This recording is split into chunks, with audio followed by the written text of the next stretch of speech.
Bismillahirrahmanirrahim. Assalamualaikum warahmatullahi wabarakatuh. Alhamdulillahirabbil alamin wa bihi nasta'in wa ala umurid dunya waddin. Wassalatu wassalamu ala asrofil anbiya'i wal mursalin sayyidina wa maulana Muhammadin wa ala alihi wa sahbihi ajma'in. Amma ba'du.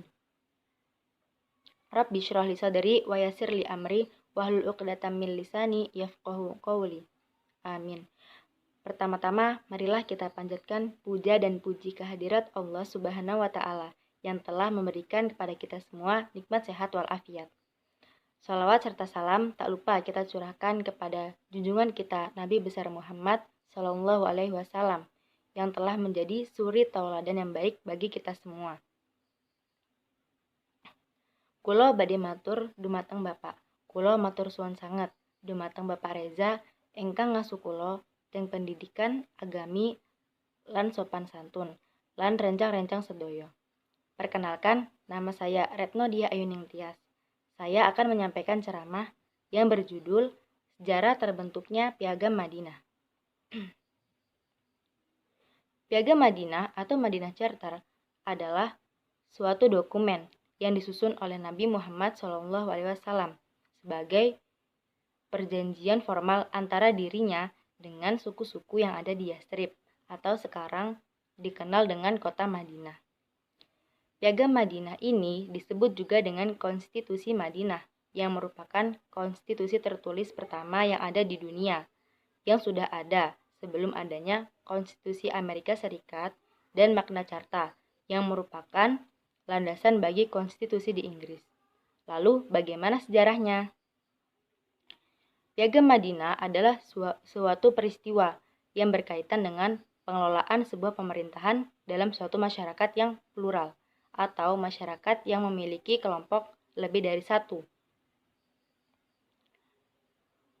Sejarah Piagam Madinah ini dapat kita lihat dari adanya persoalan Nabi yang ada di Mekah, di mana Nabi memiliki persoalan, yaitu Nabi ingin membangun sebuah peradaban Islam di Mekah. Namun, keberadaannya di Mekah ini tidak dapat mewujudkan cita-cita Nabi tersebut. Padahal Mekah adalah kota yang relatif terbuka dengan jalur dagang internasional, di mana lalu lintas perdagangan terjadi dalam jumlah yang begitu besar.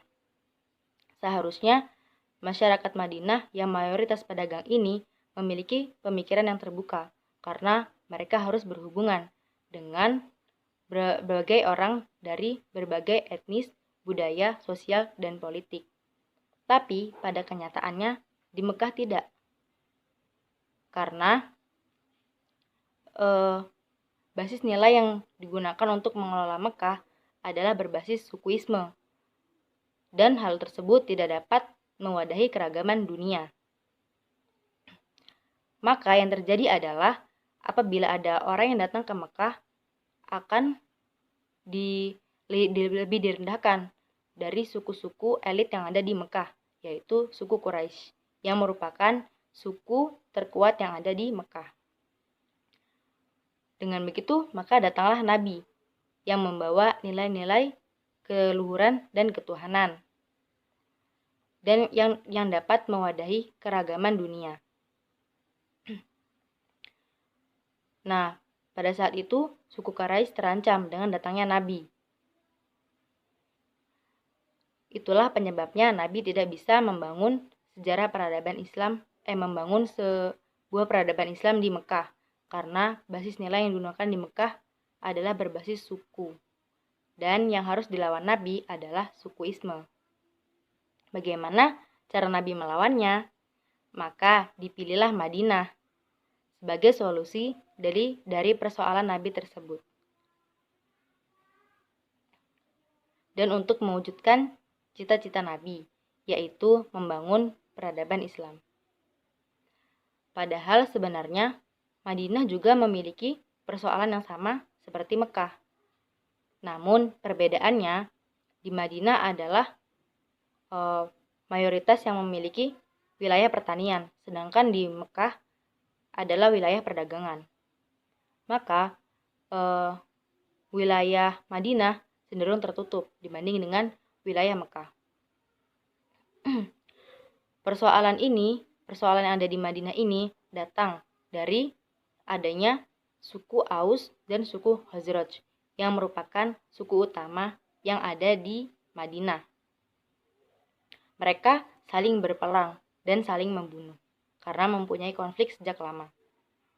Tapi di Madinah ini juga memiliki suku Yahudi, di mana suku tersebut datang lebih awal dibanding dengan suku Aus dan suku Khazraj. Karena suku Yahudi ini datang lebih awal, maka suku Yahudi mendapatkan tanah terbaik yang ada di Madinah. Sedangkan suku Aus dan suku Khazraj mendapatkan tanah terburuk. Maka dari itu, untuk menguasai Madinah, ketiga suku tersebut harus saling berperang untuk mendapatkannya. Ada kalanya suku Aus dan suku Khazraj bergabung untuk melawan Yahudi. Atau suku Aus dan suku Yahudi bergabung untuk melawan suku Khazraj. Begitu sebaliknya, selalu begitu.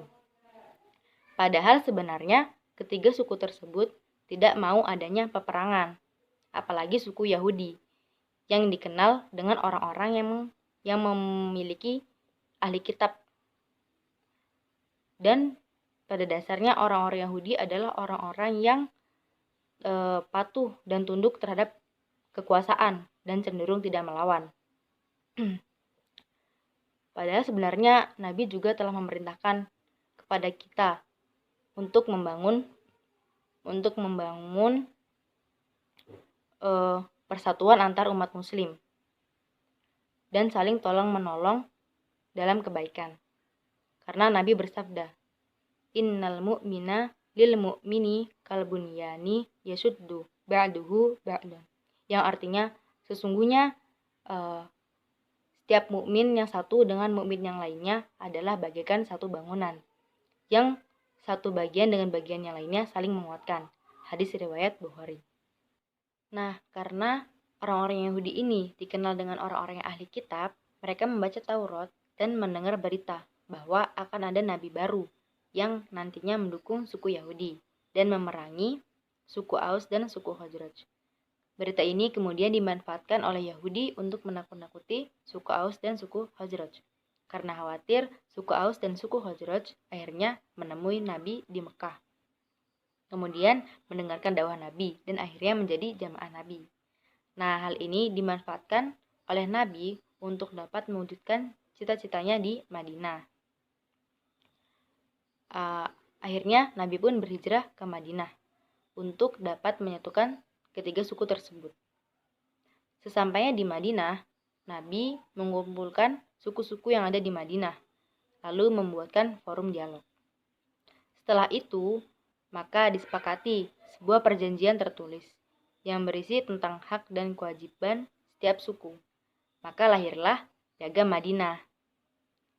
Di dalam Piagam Madinah ini, nilai-nilai yang bersifat kesukuan dihapuskan, diganti dengan nilai-nilai yang tidak bersifat kesukuan.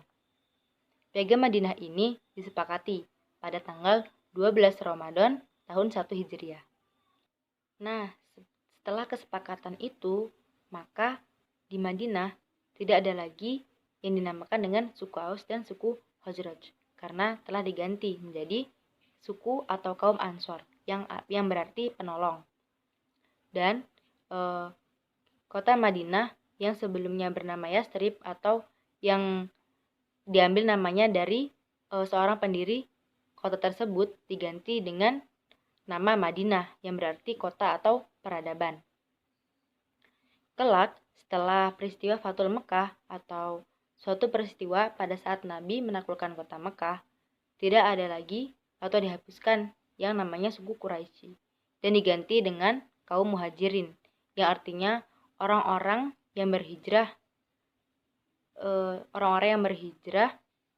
meninggalkan ajaran lama dan berpindah ke ajaran-ajaran yang lebih baik, yaitu Islam.